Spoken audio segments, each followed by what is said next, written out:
You're born in 1541 in a fishing village on the Dalmatian coast, the kind of place where the sea gives everything and takes everything back. Your father nets fish before dawn. Your mother mends the nets after dark.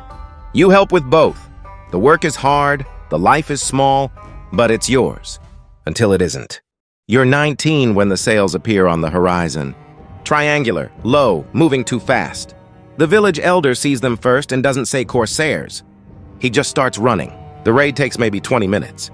You don't fight. There are too many of them, and they're armored. 3 of your neighbors try anyway. 2 of them die on the beach. You're dragged by the wrist to the longboat, hands bound with rope that cuts into skin. Around you, maybe 30 others. Men, mostly, a few boys old enough to row. The corsair captain doesn't look at you twice. Your cargo now. Cargo doesn't need eye contact. The ship heads southeast, toward Constantinople, toward the arsenal. The Tersane-i Amire is the Ottoman Empire's beating naval heart. It sits on the Golden Horn, enormous and loud, smelling of pitch and salt and something you can't name yet. When they march you through the gates in chains, you understand that you have entered a machine, and you are now one of its parts. You're stripped and examined. A man with ink-stained fingers walks around you slowly, pressing your arms, checking your teeth, measuring your height with a knotted string. He writes something in a ledger. You don't ask what. He doesn't speak your language anyway. They burn a number into your forearm, not a name, a number. You're assigned to a galley, one of dozens moored in rows, like sleeping sea serpents.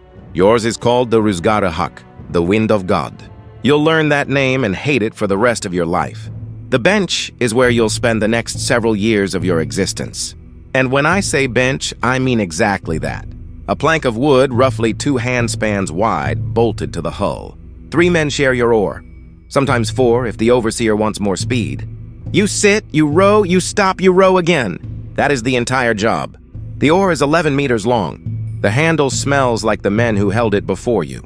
You try not to think about what happened to them. The chain runs through a bolt in the deck, long enough to reach the oar, short enough to go exactly nowhere else. You eat at the bench.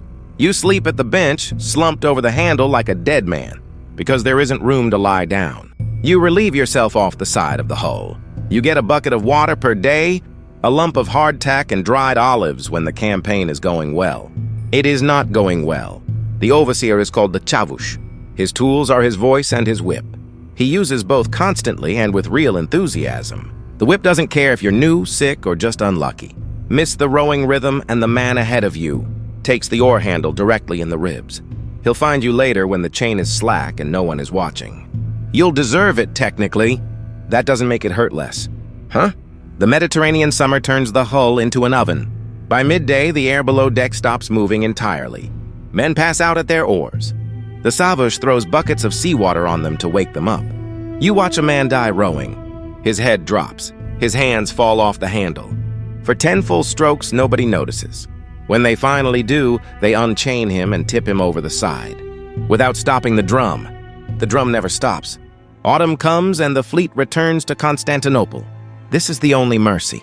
The galleys are hauled in, the oars stacked, and you're transferred to the Bagnio, the slave prison at the edge of the city, where you sleep in barracks with several hundred men, from a dozen different countries. Venetians, Greeks, Spaniards, Frenchmen, a whole miserable map of Christendom, reduced to numbered forearms and hollow eyes. The Bagnio has its own economy. Men with trades can earn small coins doing work in the city during the day. Cobblers, carpenters, barbers.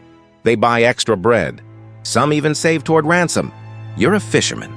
There's no market for that here. You learn Turkish out of pure survival. 2 sentences are all that matter.